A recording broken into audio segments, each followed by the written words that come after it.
มาส่งถึงพี่น้องผู้ปันแห้งเสียงขาวเขาตามมตานเสียงอยู่ขาววันเมื่อได้ตกแม่อยู่ในวันที่9 เดือนธันวาคมปี2026ในทะเลขาวเลยยิบตา2 หัวขอขาวอันดีส่วนจะสิติมาต่างถึงในพี่น้องผู้ปันแห้งเขากว่าอยู่ขาวหัวขอขาวที่1หมอสอนยิงได้เจ้าของสุแคบคำกาลายแค้นที่1ในเมืองห่มตุ้มทั่วเพกึ่งกะกาปิ่นเสดูเสียงกว่าหัวขอขาวที่2จนาตีไทยลำติงยับกาต่างคนหลอมเขาเมือง10ลำตีเลย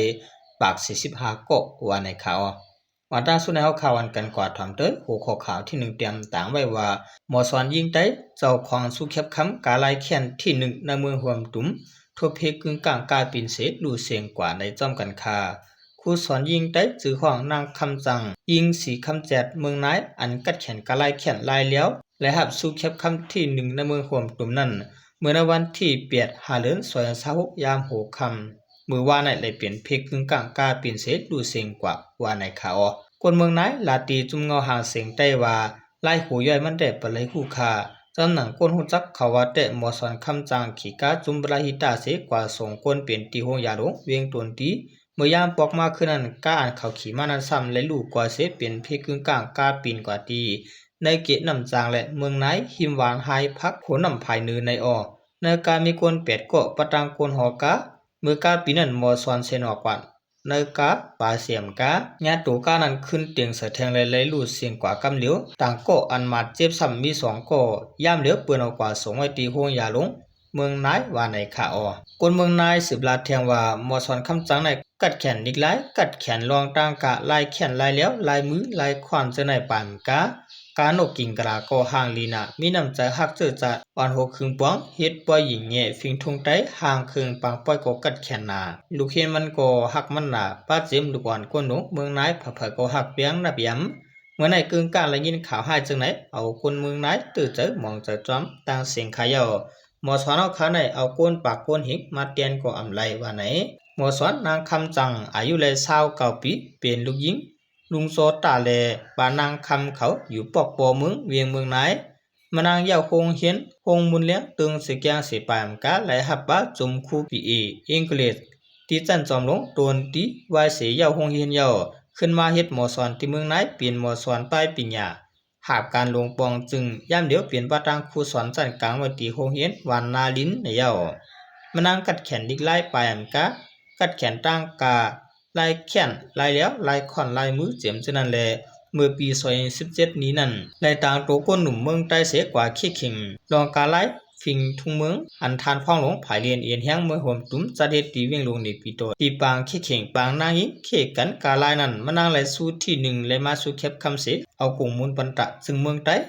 หรือสินั่นก็ปางกาไลต่างตีก็ยำและหับสู้มาในขาเมื่อพ่ออันมานางไหลหับสู้แคบคำนั้นก็อยู่ที่จุ่มเงาหางเสียงใต้ได้ทีวีออนไลน์เขาเลยกับ10ดองถามมานางนั้นก็มานางไว้เจอลีจะยาวเสร็จตอบปันกว่าว่าในค่าอยู่ที่จุ่มสื่อข่าวเงาหางเสียงใต้ก็เป็นอันยินเสียลายมองเจอติเสย้อนชัวมานางว่าถึงที่สุกติหลีงามกัดเย็นเสกัมว่าในข่าวในก็อำจะว่าเป็นลองมองใจตอนรับพี่น้องคนเมืองนายกุยค่ะเนาะพี่น้องคนคือใต้ต่างเสียงก็หลีสิหลายมองใจจอมเตค่ะเนาะเฮาคาและซุ่มภูมิปัญญาอันกัดแขนอันหักเจอจัดอันอยู่เนหลวงปองจึงเสเฮ็ดปันการคนเมืองใต้ขามหยาบเส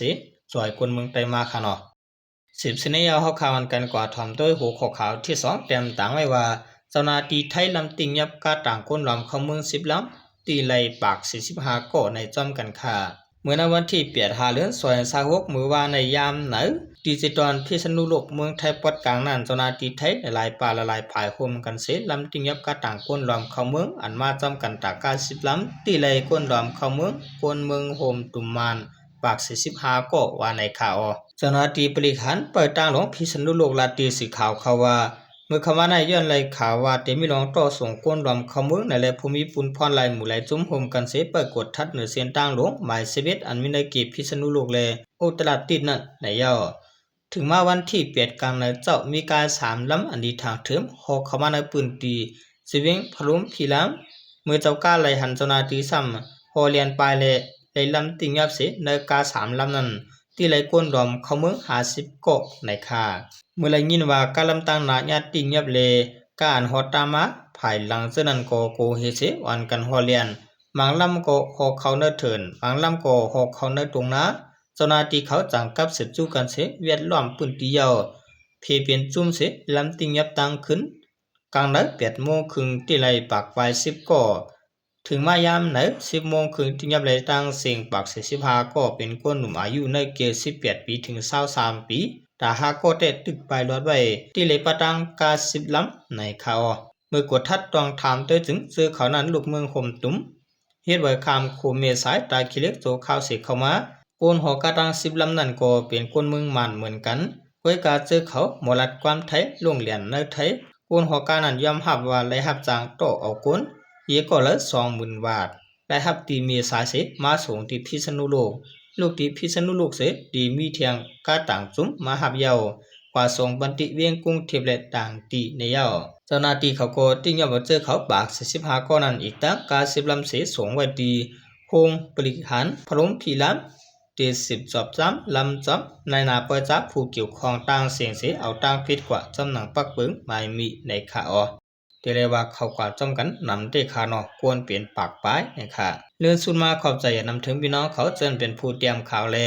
ผู้ทำข่าวเขาตามว่าตามเสียงอยู่ข่าวมาสูงตามเสียงข่า